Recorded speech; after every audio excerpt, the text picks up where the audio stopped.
নেতার গাড়ির পেছনে ধুলো উড়িয়ে প্রাণপণ দৌড়ানো, এটি কি মেধার রাজনীতি নাকি দাসত্বের মিছিল? বাংলাদেশের রাজনৈতিক সংস্কৃতিতে পরিচিত হলেও নতুন বাংলাদেশের স্বপ্নে এই দৃশ্য বেমানান, এমনকি অপমানজনক।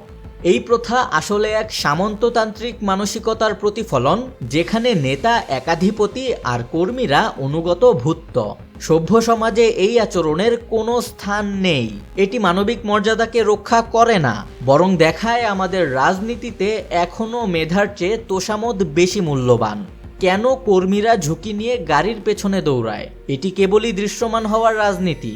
ডিজিটাল যুগে লক্ষ্য একটাই, নেতার ফটোগ্রাফারের ক্যামেরায় ধরা পড়া। সামাজিক যোগাযোগে একটি পোস্টই যেন ভবিষ্যতের রাজনৈতিক বিনিয়োগ। এর পেছনে আছে পদপদবি, টেন্ডারবাজি, চাঁদাবাজি বা ব্যক্তিগত অনেক সুবিধার প্রত্যাশা। যখন যোগ্যতার মূল্যায়ন বন্ধ হয়, তখনই শুরু হয় এই সস্তা প্রতিযোগিতা। এটি কেবলই ব্যক্তিগত স্বার্থের খেলা, আদর্শের রাজনীতি নয়। এই সংস্কৃতি নতুন প্রজন্মকে কি শিক্ষা দিচ্ছে?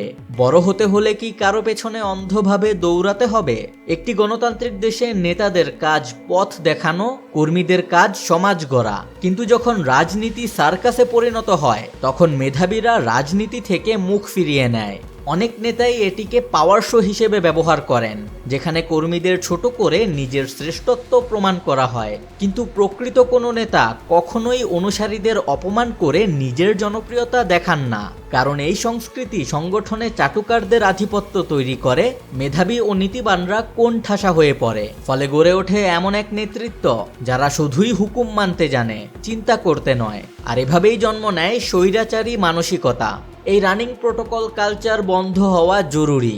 রাজনৈতিক দলগুলোকে স্পষ্টভাবেই ঘোষণা দিতে হবে, নেতার পেছনে দৌড়ানো নয়, মেধা ও কাজের ভিত্তিতেই মূল্যায়ন করা হবে। কর্মীদের বুঝতে হবে তারা কোনো লাঠিয়াল বাহিনী নয়, তারা পরিবর্তনের কারিগর।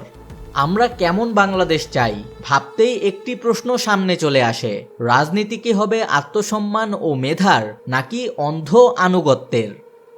সিটিজেন্স ভয়েস, দেশ ও মানুষের সংবাদ।